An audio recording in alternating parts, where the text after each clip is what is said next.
Assalamualaikum warahmatullahi wabarakatuh. Kita akan memulai pelajaran basis data hari ini dengan mempelajari materi tentang bahasa SQL untuk memanipulasi struktur dalam tabel. Kita pelajari dulu kompetensi dasar dan indikator pencapaian kompetensi yang dibahas.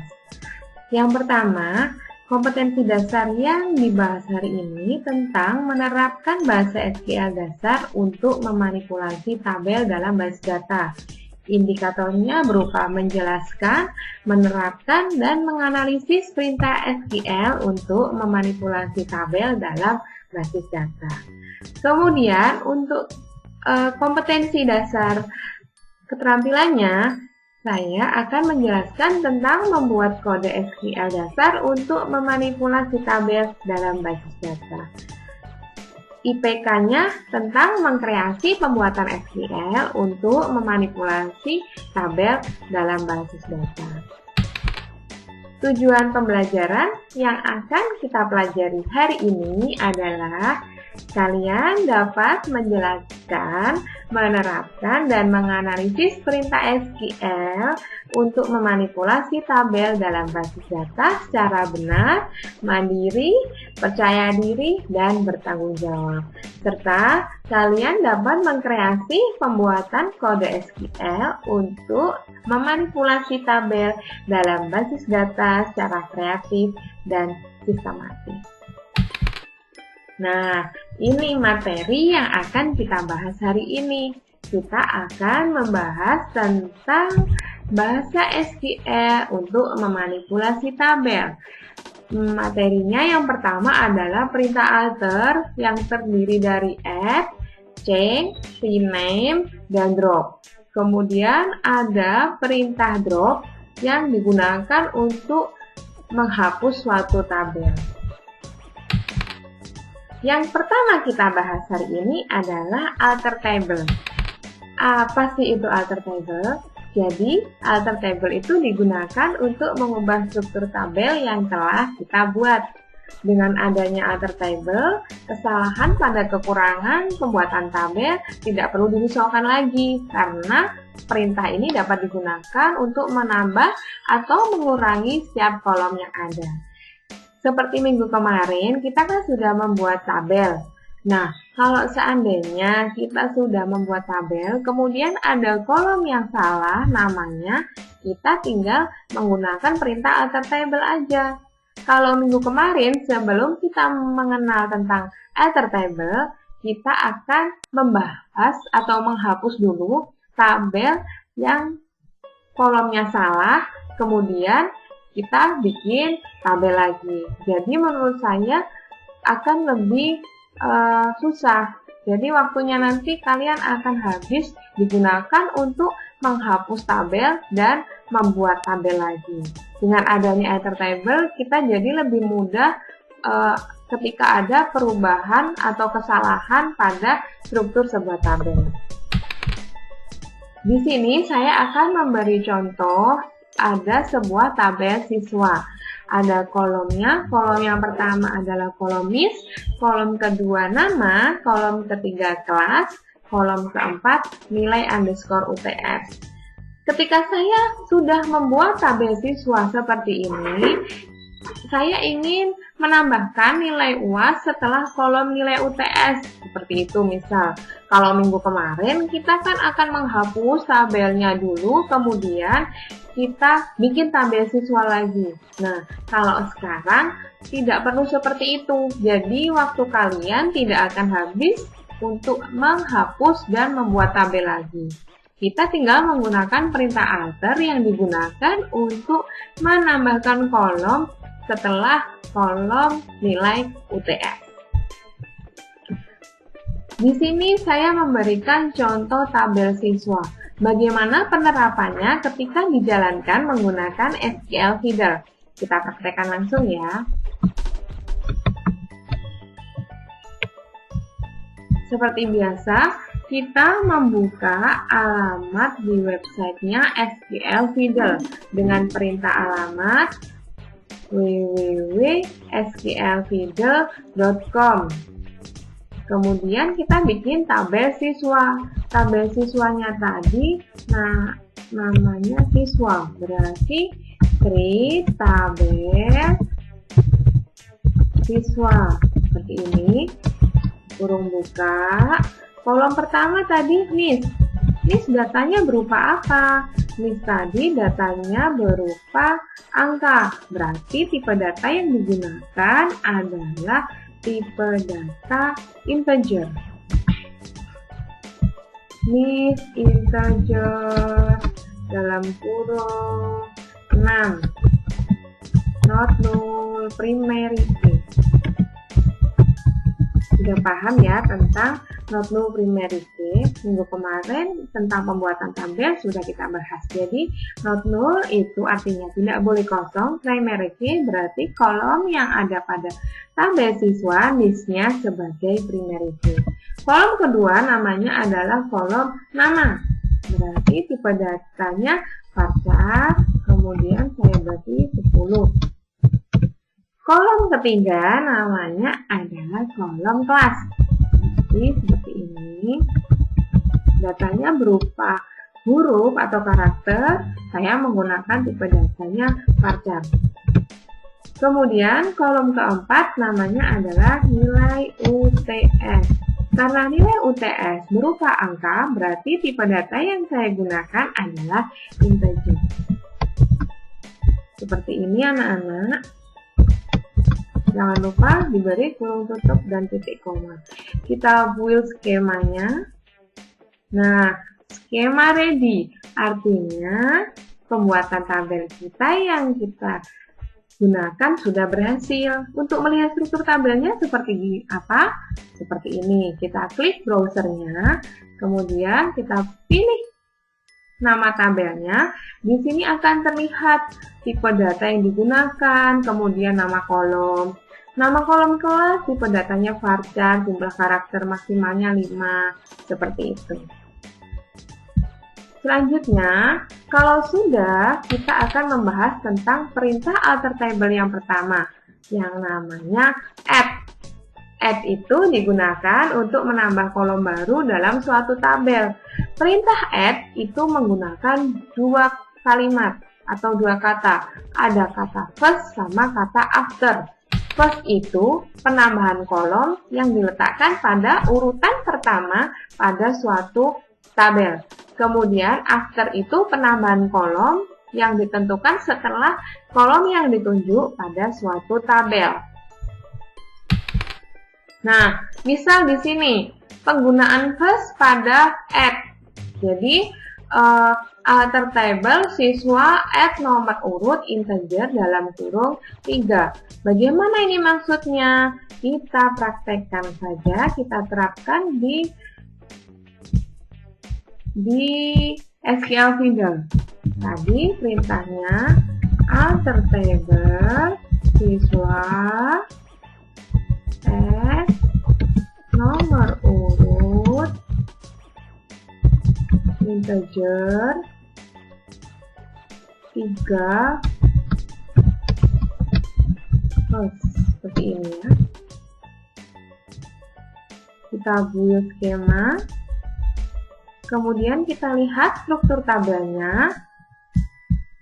Nah, di sini sudah ada penambahan nomor urut setelah sebelum kolom NIS. Jadi adanya di kolom pertama yang ada pada sebuah tabel siswa. Jadi sebelum kolom NIS ada tabel atau ada kolom nomor urut. Nomor urutnya karena tadi first berarti tempatnya ada di awal. Ini adalah penerapan penggunaan add yang first.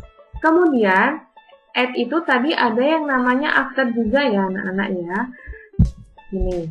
Misal penggunaan after pada add alter table siswa add nilai UAS integer dalam kurung 3 after nilai UTS. Kita praktekkan langsung, jadi seperti ini.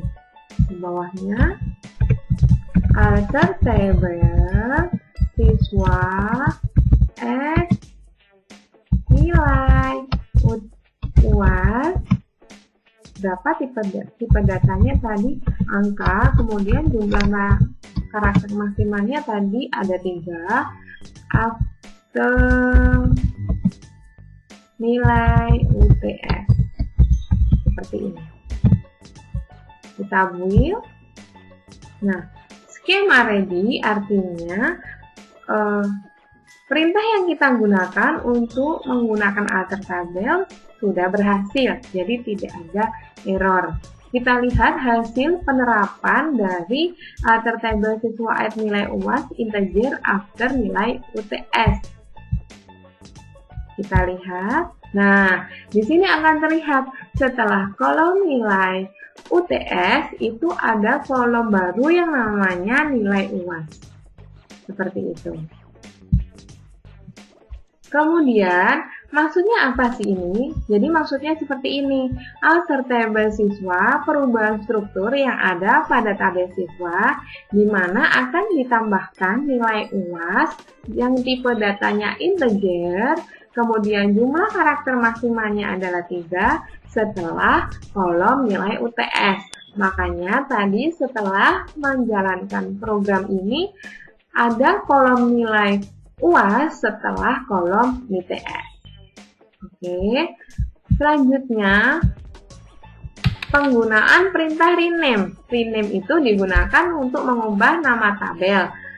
Kalau seandainya kemarin kita salah membuat tabel, kita tinggal melaksanakan perintah rename saja. Dengan perintah alter table nama lama, rename to nama baru. Jadi ini adalah nama tabel yang lama kemudian di rename ke tabel yang baru. Kita coba diterapkan menggunakan SQL Feeder di bawahnya. Alter table yang kita ganti adalah dari tabel siswa menjadi tabel sekolah. Berarti alter table siswa rename to sekolah. Kita jalankan, kita build. Skema ready artinya tidak ada kesalahan pada perintah kita. Kemudian kita pilih browser, kita pilih sekolah. Nah, ini nama tabelnya sebelumnya kan kita menggunakan nama tabel siswa. Karena sudah di rename berarti nama tabel siswa akan berganti menjadi nama tabel sekolah. Next, alter table selanjutnya adalah menghapus kolom atau menghilangkan kolom pada sebuah tabel. Perintah yang digunakan adalah alter table, nama tabelnya, kemudian drop nama kolomnya. Untuk menghapus kolom nilai UTS, jadi kan tadi ada beberapa kolom. Kita coba menghapus kolom nilai UTS. Bagaimana penerapannya menggunakan SQL Feeder? Kita jalankan di bawahnya sini. Alter table siswa drop apa tadi nilai UTS ya? Nilai UTS. Ini kita build skema.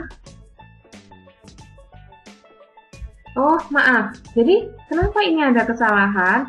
Karena di sini di atasnya sudah terganti nama tabelnya tadi diganti dengan nama tabel sekolah. Jadi bagaimana cara menerapkan yang benar? Di sini ada keterangannya tabel DB9 siswa doesn't exist. Artinya tabel siswa tidak ada karena sudah diganti dengan tabel sekolah. Berarti penerapannya di sini adalah alter tabel sekolah drop nilai UTS. Kita build skema, kemudian kita lihat di browsernya apakah nilai UTS akan kosong. Nah, sudah terlihat di sini. Kolom nilai UTS sudah terhapus karena kita sudah menggunakan perintah alter drop untuk menghapus sebuah kolom yang ada pada sebuah tabel. Selanjutnya adalah ini, mengubah Change. Change itu digunakan untuk mengubah nama kolom, mengganti tipe data, dan mengganti jumlah karakter maksimalnya. Begini, jadi sintaks yang digunakan alter table, nama tabel, change, kolom lama, nama kolom lama yang akan diubah apa, kemudian kolom baru yang akan diubah apa, tipe datanya apa, dan jumlah karakter panjangnya ada berapa. Di sini ada contoh alter table siswa, change miss, nomor induk varchar dalam kurung 5. Kita coba terapkan menggunakan SQL Feeder ya anak-anak. Di bawahnya alter table, nama tabelnya sekolah karena kita tadi sudah mengganti dengan nama sekolah. Change itu digunakan untuk mengubah nama kolom. Change miss diganti dengan nomor induk dengan tipe data varchar dalam kurung 5. Seperti ini. Kita build skema. Berarti skemanya sudah ready. Jadi kita tinggal melihat struktur tabelnya, apakah pada kolom miss akan terganti dengan nomor induk. Kita lihat. Nah, ini nomor induk sudah terganti. Yang sebelumnya tipe datanya menggunakan integer juga. Di change itu kita mengubah tipe datanya menjadi tipe data varchar. Jadi nomor induknya sekarang menggunakan tipe data varchar. Yang sebelumnya miss itu tipe data yang digunakan adalah integer. Jadi selain untuk mengubah nama kolom, tipe penggunaan change itu juga bisa digunakan untuk mengubah tipe data dan jumlah karakter maksimalnya. Dari change, kita akan mempelajari tentang materi yang kedua. Materi yang kedua adalah penggunaan drop tabel. Drop tabel itu digunakan untuk menghapus tabel yang sudah kita buat. Jadi sintaksnya adalah perintahnya drop tabel kemudian nama tabelnya. Tadi kita kan sudah menghapus tabel siswa. Cara menghapusnya dengan perintah drop tabel siswa seperti ini ya. Karena tadi kita udah mengganti nama tabelnya menjadi nama tabel sekolah, berarti perintah yang digunakan adalah drop tabel sekolah. Bagaimana penerapannya ke dalam SQL Feeder? Kita coba langsung menggunakan SQL Feeder. Kita tulis scriptnya di bawahnya, kemudian kita tuliskan drop tabel sekolah seperti ini. Kita build skema. Skema ready artinya perintah yang kita gunakan sudah benar. Kemudian kita pilih browser. Nah, di sini nggak akan ada nama tabelnya. Kenapa tidak ada? Karena sudah kita hapus menggunakan perintah drop. Jadi, perintah drop tadi digunakan untuk menghapus suatu tabel. Gampang ya cara menggunakan alter tabel dan cara menggunakan drop tabel. Terima kasih sudah mengikuti materi hari ini. Pesan dari saya, menuntut ilmu adalah takwa, menyampaikan ilmu adalah ibadah, mengulang-ulang ilmu adalah zikir, mencari ilmu adalah jihad. Jadi sampai kapanpun anak-anak, kalian harus selalu mencari ilmu, menyampaikan ilmu, mengulang-ulang ilmu, dan menuntut ilmu yang kita dapatkan dalam kegiatan belajar mengajar dan kegiatan pelaksanaan kehidupan sehari-hari. Terima kasih, saya akhiri. Wassalamualaikum warahmatullahi wabarakatuh.